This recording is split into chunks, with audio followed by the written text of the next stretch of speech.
राम राम जी। आज अक्षय तृतीया के पावन पर्व पे मैं आपको सुनाने जा रही हूँ अक्षय तृतीया की कथा। पौराणिक कथाओं के अनुसार बहुत पहले की बात है।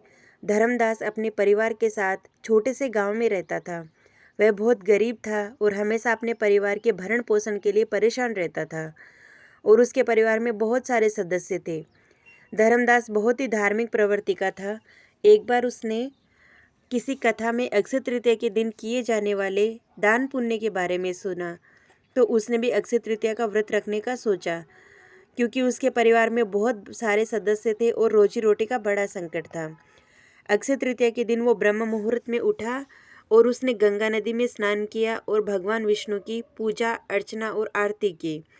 इसके बाद उसने अपने सामर्थ्य अनुसार जल से भरे घड़े, जौ, सत्तू, चावल, नमक, गेहूँ, गुड़, घी, दही, वस्त्र आदि भगवान के चरणों में अर्पित कर दिया।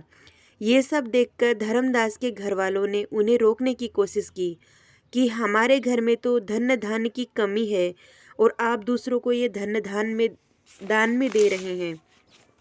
घर का हर सदस्य उन्हें मनाने और समझाने की कोशिश करने लगा और कहने लगा कि धर्मदास अगर सब कुछ दान में दे देगा तो उसके परिवार का भरण पोषण कैसे होगा।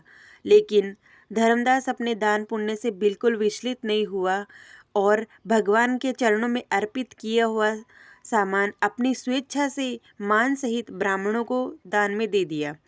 इस प्रकार उसके जीवन में जब भी अक्षय तृतीया का पावन पर्व का व्रत आया, उसने इसी प्रकार से अपनी योग्यता से ब्राह्मणों को दान दिया।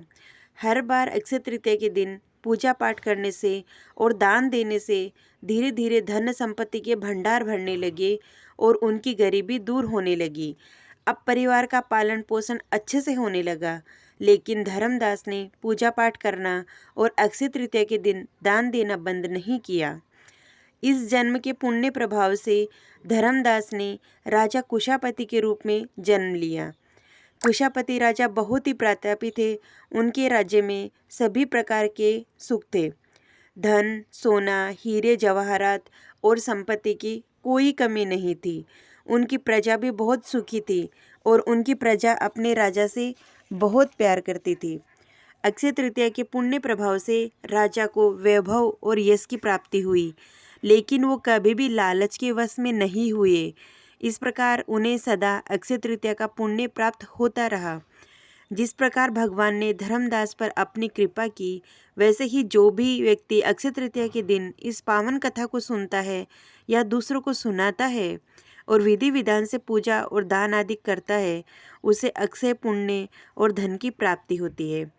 जो भी भक्त अक्षय तृतीया का व्रत रखते हैं, उन्हें इस कथा को जरूर सुनना चाहिए।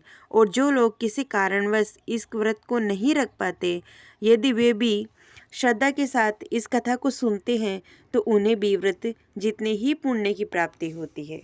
इसलिए अक्षय तृतीया के दिन ये कथा जरूर सुनें। राम राम जी।